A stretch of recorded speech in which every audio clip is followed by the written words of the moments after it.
बिस्मिल्लाहिर्रहमानिर्रहीम अस्सलाम वालेकुम। ये है कैलनकोई की वैरायटी और गेलिस कॉपर स्पून। और गेलिस एक खूबसूरत कैलनकोई है, कैलनचो प्लांट है और इसके लीव्स कॉपर स्पून की तरह के होते हैं, जैसे एक स्पून हो और कॉपर कलर का। बहुत खूबसूरत इसका टेक्सचर और कैलनकोई की एक खूबसूरत वैरायटी, खूबसूरत कलर वाली और पेरिनियल्स के तौर पर हमारे गार्डन में रहने वाली। और विंटर सीजन में इनके कलर्स जो होते हैं कॉपर कलर में हो जाते हैं और बाकी जो मंथ होते हैं पूरे साल के उसमें ये ग्रीन कलर्स में भी होते हैं, और जब इनको ये स्ट्रेस में होते हैं तो फिर ये कॉपर कलर्स में हो जाते हैं। तो इनका कलर्स चेंज करने से भी ये बहुत खूबसूरत लगते हैं और गार्डन में कलर्स ऐड करते हैं। और एक सक्लेंट वैरायटी है, खूबसूरत वैरायटी, जिसकी प्रोपगेशन लीफ से भी हो जाती है। और इसकी जो है मैंने अपने फेरी गार्डन में इसके बोनसाई भी मैंने लगाए हुए हैं। तो इनको बहुत सारे तरीक़ों से हम यूज़ कर सकते हैं अपने गार्डन में। इनकी हेड चॉपिंग से भी कटिंग लग सकती है और इसकी एक ब्रांच को अगर 3-4 पीसेस में कट करके लगाए फिर भी इसकी प्रोपगेशन हो जाती है। इसकी एक ब्रांच को ऐसे ही लिटा दिया जाए सोइल के ऊपर और इसके हर नोड एरिया से बहुत सारी इसकी ब्रांचेस जो बेबीज निकल आते हैं। और इसके जो जितने भी ये मैंने प्रोपगेशन की है ये तमाम ही तकरीबन लीफ से प्रोपगेशन की है। जो इसमें वीड्स वगैरह उग जाती हैं इस प्लांट में, जो सेल्फ प्रोपगेशन करने वाले प्लांट्स होते हैं उनको निकाल दें, क्योंकि और ये फंगस क्रिएट करते हैं और प्लांट को बढ़ने नहीं देते हैं। तो उसकी एनर्जी भी ये वेस्ट करते हैं तमाम ही प्लांट्स। तो इसको हम कैलनकोई को कॉपर स्पून को एक बिग पॉट में भी लगा सकते हैं, बहुत सारी कटिंग्स एक पॉट में लगाकर तो उसको हम भर सकते हैं। फिर भी इसकी जो बढ़ने की रफ्तार है बहुत स्लो है। एक सकुलेंट प्लांट है और जो सकुलेंट प्लांट्स होते हैं बहुत स्लो बढ़ते हैं, और जो कैलनकोई होते हैं इनकी भी जो बढ़ने की रफ्तार होती है बहुत स्लो होती है। और इसकी हम जगह जगह पर कटिंग्स लगाकर इनकी प्रोपगेशन कर सकते हैं और करते भी रहना चाहिए। बाज़ औक़ात ये प्लांट, अब ये एक और पॉट है जो कि मैंने इसका तैयार किया हुआ है। ये छोटा सा एक प्लांट मैं लेकर आई थी 2-3 ईयर्स पहले। तो इसकी अब मैंने बहुत सारी जगहों पे प्रोपगेशन की हुई है और एक इसके लीफ से प्रोपगेशन हो जाती है। अगर कोई प्लांट जल्दी ना बढ़ रहा हो तो इसकी हम लीफ से प्रोपगेशन, कटिंग से और हेड चॉपिंग से प्रोपगेशन कर सकते हैं। ये देखिए इसके मैंने छोटे छोटे से ये प्लांट्स लगाए हुए हैं कॉपर स्पून के। इनके लीव्स भी छोटे छोटे से हैं और इनका कद भी छोटा सा है। छोटे पॉट में लगाएंगे तो ये बोनसाई बोनसाई की तरह बढ़ेंगे और डवार्फ ये बन जाएंगे और इनके लीव्स भी छोटे छोटे से हो जाएंगे। तो हम इनको फेरी गार्डन में यूज़ कर सकते हैं। अगर बिग पॉट देना चाहें तो हम बहुत बिग पॉट दे सकते हैं, लेकिन वहाँ पर फिर इनका जो वाटर है पानी कंट्रोल करना पड़ेगा। इसको ड्राई सॉइल सॉइल देनी पड़ेगी बहुत ज़्यादा, उस इनको नमी पसंद नहीं होती है। तो ये जो है ये छोटे-छोटे प्लांट्स मैंने इसके लीफ से प्रोपगेशन की है और फिर इनको मैंने अपने फेरी गार्डन में यूज़ किया है। तो ऐसे ही हमारे पास एक और प्लांट है फेल्ट बुश प्लांट और खूबसूरत प्लांट। तो इसके लीव्स जो होते हैं ये भी बहुत खूबसूरत होते हैं।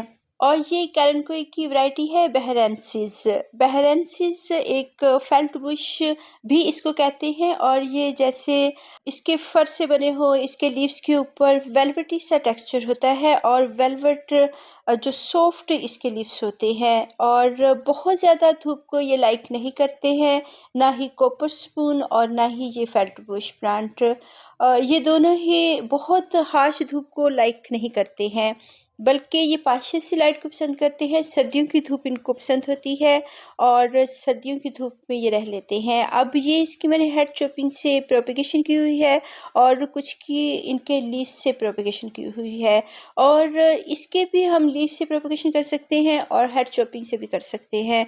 लीफ से प्रोपगेशन जो होती है बहुत टाइम कंज्यूमिंग होती है और बहुत टाइम ले लेती है, लेकिन फिर भी हमें इसके बेबीज़ हासिल हो जाते हैं। और अगर हम वैसे ही इंतज़ार करते रहें कि इनकी कोई बेबीज़ आएँ तो वो फिर बहुत मुश्किल हो जाता है कि हम अपने गार्डन में इनको बहुत ज़्यादा कर सकें। तो इनको बहुत ज़्यादा करने का यही तरीका होता है, इनकी हेड चॉपिंग से, इनकी कटिंग्स लेकर और इनके लीव से हम बहुत ज़्यादा प्रोपगेशन कर सकते हैं। और ये बहुत टाइम ले लेते हैं। तकरीबन ये छोटे-छोटे से बेबीज़ हैं, ये 1 ईयर के होंगे और 1 एंड हाफ ईयर्स के होंगे, यानी कि ये 1 डेढ़ साल के बेबीज़ हैं और बहुत स्मॉल से हैं। ये मैंने बेबीज़ इनके प्रोपेगेट किए हैं लीफ से।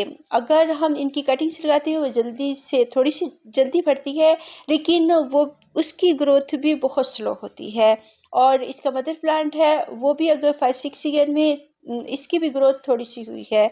अगर मैं इसको लॉन्ग जाने देती तो थोड़ी-सी इसकी हाइट बढ़ जानी थी, लेकिन मैंने इनकी जो है प्रोपेगेशन की और इनकी जो कटिंग्स लगा, फिर ये थोड़े बुशी-बुशी भी हो जाते हैं और ये भी कलर्स चेंज करते हैं। अगर इनको सर्दियों की धूप में रखा जाए ये भी कॉपर कॉपर कलर में हो जाते हैं, लेकिन गर्मियों की हार्श धूप में हम इनको बिल्कुल नहीं रखेंगे। फिर इनके लीव्स जो होंगे ड्राई होके, रफ होके और वो फिर झड़ना शुरू हो जाते हैं, ड्राई चले जाते हैं, उनमें मॉइस्चर ख़त्म हो जाता है। बहुत ज़्यादा गर्मी में हम इनको फिर शेड एरिया में कर देते हैं। और धूप के प्लांट्स हैं और बहुत खूबसूरत प्लांट्स, ये भी पेरिनियल्स के तौर पे बढ़ते हैं।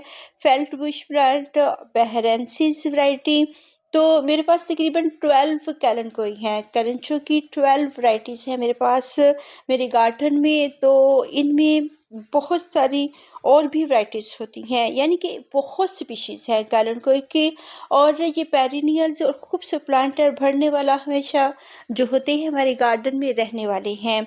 तो ये एक और वैरायटी है मिलोटियाई मिलोट कैलेंडोई की वैरायटी। और ये सबसे पहले जो मेरे गार्डन में आया था कैलेंडोई तकरीबन 5-6 ईयर्स पहले, सबसे पहले आने वाला ये कैलेंडोई है। इसके बाद मेरे पास और भी बहुत सारी वैराइटीज़ आई, तकरीबन 12 वैराइटीज़ है मेरे पास। और इसकी भी फ्लावरिंग होती है मिलोटियाई की, लेकिन मैंने इसकी फ्लावरिंग अपने गार्डन में अभी तक नहीं देखी है, 6 ईयर्स में भी नहीं देखी है। लेकिन इसकी मैंने जो है प्रोपगेशन बहुत की है, बहुत सारे पॉट्स में है। और इसकी हेड चॉपिंग चॉपिंग से और इसके लीफ से भी हम बहुत सारे प्लांट्स हासिल कर सकते हैं। और जैसे कि इसकी हैबिट है कैलेंडोई की, इसकी हम लीफ से प्रोपगेशन करते हैं। और बहुत सारे कैलेंडोई होती हैं जिनके जितने एजेस होते हैं उससे बहुत ज़्यादा उनकी प्रोपगेशन हो जाती है, लेकिन अगर ये प्लांट है तो इसके एक लीफ से हमें एक और 2 जो प्लांट्स हैं एट अ टाइम हमें हासिल हो जाती हैं। तो इसके हम लीफ से प्रोपगेशन भी कर सकते हैं, इनको भी हम बहुत बिग पॉट में लगा सकते हैं।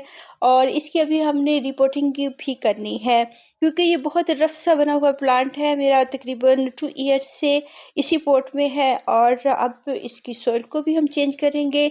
खाद अगर हम सर्दियों में देना चाहते हैं इनको, तो खाद लिक्विड फॉर्म में भी दे सकते हैं, सॉलिड फॉर्म में भी दे सकते हैं। लिक्विड फॉर्म में हम तब इनको खाद देते हैं जब इनकी सॉइल ड्राई होती है, और जब इनको पानी की ज़रूरत होती है उसमें फिर हम थोड़ी सी डाइल्यूट की हुई लिक्विड फर्टिलाइज़र ऐड कर देते हैं। और अगर इसकी हेड चॉपिंग से इसका एक ब्रांच कट करें और किसी भी पॉट में रख दें, तो इससे हमें प्रोपगेशन हासिल हो जाती है और ये खुद अपनी जड़ें एडजस्ट कर लेते हैं और इसकी तमाम ही ब्रांच पे जड़ें बन जाती हैं। और अगर हम सॉइल के अंदर लगाना चाहें तो उसके अंदर भी इसको लगा सकते हैं। इसको ये भी एक सकुलेंट प्लांट है और इसको भी कम पानी की ज़रूरत होती है, लेकिन ये अगर ज़्यादा पानी हो जाता है तो ये बर्दाश्त कर लेता है। और अब ये इसकी ब्रांच है और ये देखने में ड्राई लग रही है, लेकिन ये ड्राई नहीं है। और इसकी जगह जगह पर ये जो रूट्स बनी हुई हैं, अगर हम इसको लिटा कर लगाते हैं सॉइल में, तब भी ये हर नोड एरिया से अपनी रूट्स ये बनाते हैं। और इसकी एक ब्रांच को कट करके हम 2 ब्रांचेस करके भी लगा सकते हैं। इसके रूट्स हैं या नहीं है, इसकी प्रोपगेशन हो जाती है और थोड़े अरसे में इनकी रूट्स बन जाती हैं। तो अगर हम इनकी हेड चॉपिंग से प्रोपगेशन करते हैं या एक ब्रांच से 3-4 कटिंग्स इसकी लेकर हम लगाते हैं, तो बहुत सारे प्लांट्स हमारे पास हो जाते हैं। और अगर इनकी ब्रांच के ऊपर जहाँ पे नोड एरिया होते हैं वहीं से इनकी प्लांट्स आते हैं और वहीं से रूट्स आती हैं। और अगर हम इसको लटा कर किसी पॉट में लगा दें तब भी इनके हर नोड एरिया से बेबीज आ जाते हैं। बहुत अच्छी विंडी चल रही है और ठंडी ठंडी सी है और क्लाउड्स भी आ गए हैं। पहले धूप आ रही थी, और अब थोड़े से क्लाउड्स आ चुके हैं और बहुत हवा चलनी शुरू हो चुकी है और थोड़ी देर पहले धूप निकली हुई थी, लेकिन अभी थोड़ी-सी वो मध्यम हो चुकी है। तो इसके जो प्लांट्स हैं वो इसकी ब्रांचेज़ बाहर निकल आई हैं और इनकी रूट्स भी इतनी डीप नहीं जाती हैं, जिसकी वजह से अगर ब्रांचेज़ लॉन्ग होती हैं तो फिर ये प्लांट्स रोलिंग करना शुरू कर देते हैं, इधर-उधर को गिरना शुरू हो जाते हैं। तो फिर दोबारा से हम इनकी कटिंग्स करेंगे और एक ब्रांच की हम बहुत सारी कटिंग्स लगा सकते हैं और जितना हम बढ़ाना चाहिए इसको बढ़ा सकते हैं। और ये थोड़ा-सा हार्डी कैलन कोई है, कुछ जैसे कॉपर स्पून और जो फेल्ट बुश बहरेंसिस प्लांट है वो इतना जो है वो तेज़ी से नहीं बढ़ते हैं, लेकिन इसकी हो जाती है प्रोपगेशन भी हो जाती है और ये तेज़ी से भी बढ़ते हैं उसकी निस्बत, उन 2 प्लांट्स की निस्बत। और इसकी जो एक ब्रांच है किसी भी पॉट में अगर रख देंगे, इसके हर नोड एरिया से इसके बेबीज़ बन जाएँगे।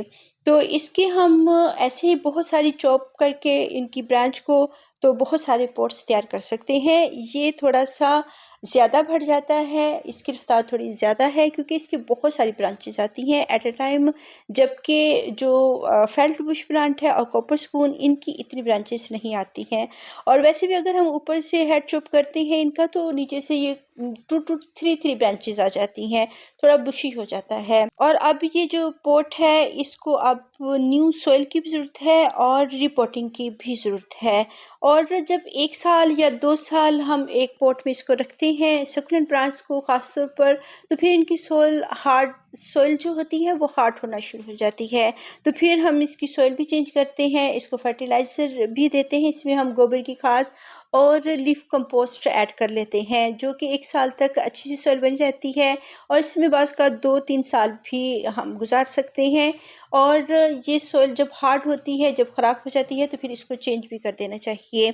सॉइल ठीक है, इसमें अभी मैं थोड़ी-सी खाद यूज़ करूँगी, गोबर की खाद, लेकिन अभी हम इसकी कटिंग्स लगाएँगे तो खाद की ज़रूरत नहीं है। जब कटिंग्स चलना शुरू हो जाएँगी फिर हम इसमें खाद ऐड करेंगे और इसको लिक्विड फॉर्म में भी देंगे।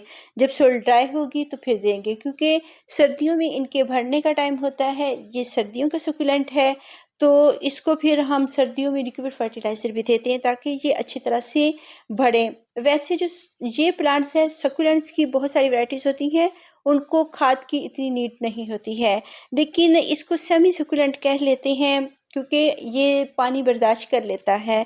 अगर बारिशों का पानी हो जाता है तो ये बर्दाश्त कर लेता है, और लेकिन फिर भी हम इसके लिए जो सॉइल होगी वो यूज़ करेंगे सैंडी सॉइल, बल मिट्टी, और इसमें गोबर की खाद भी ऐड करेंगे, लीफ कंपोस्ट या वर्मी कंपोस्ट, जो भी कंपोस्ट आपके पास अवेलेबल हो वो इसमें हम यूज़ कर सकते हैं इसकी सॉइल में।